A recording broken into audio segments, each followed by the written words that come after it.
Well, my name is Mike Taylor, and I'm married to this pretty gal right here, whose name is Myra Taylor.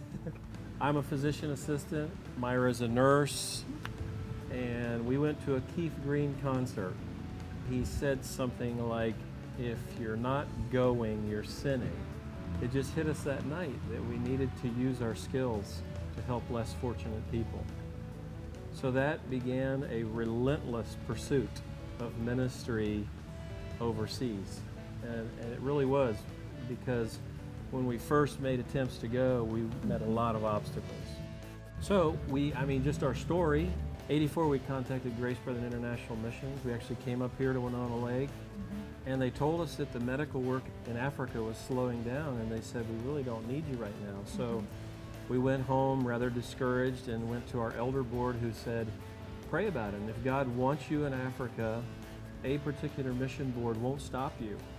We found 3 mission organizations that would take PAs and nurses in Africa, and we actually pursued African Inland Missions for 2 years.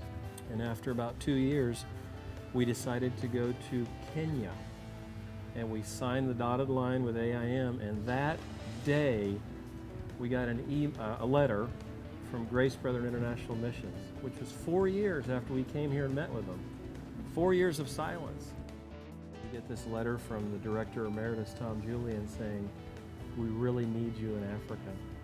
6 months later, Myra, me, and 2 little girls were sitting in the middle of Central Africa in a little bush village working in a hospital.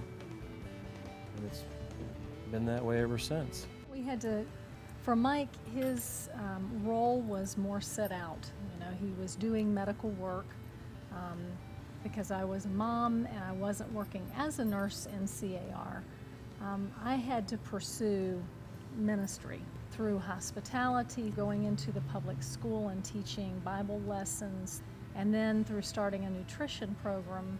There were just ways that I could use my skills as well as just, the love of Christ to touch people's lives. And especially the nutrition program, we were able to, Mike would send children that he found were malnourished at the hospital, send them to our home, and that's how it all got started. We've been at it for 22 years.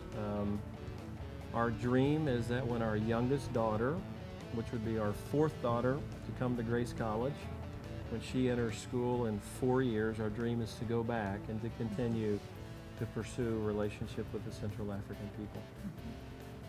Something I tell students all the time, and Myra and I are engaged with a lot of students. And one is that faith is a step at a time.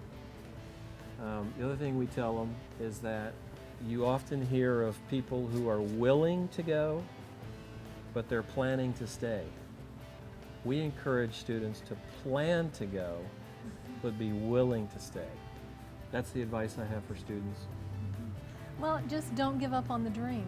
As God pounds on your heart, there's a Sango term for peekabay. It's to pound on your heart. As He does that, leave yourself open for what He has in store, because it's such a huge blessing. Yes, it's easy to live in the U.S., and of course we have stresses, but everything that we give up that seems like it's huge to give up here is so worth it, because He replaces that with huge joys.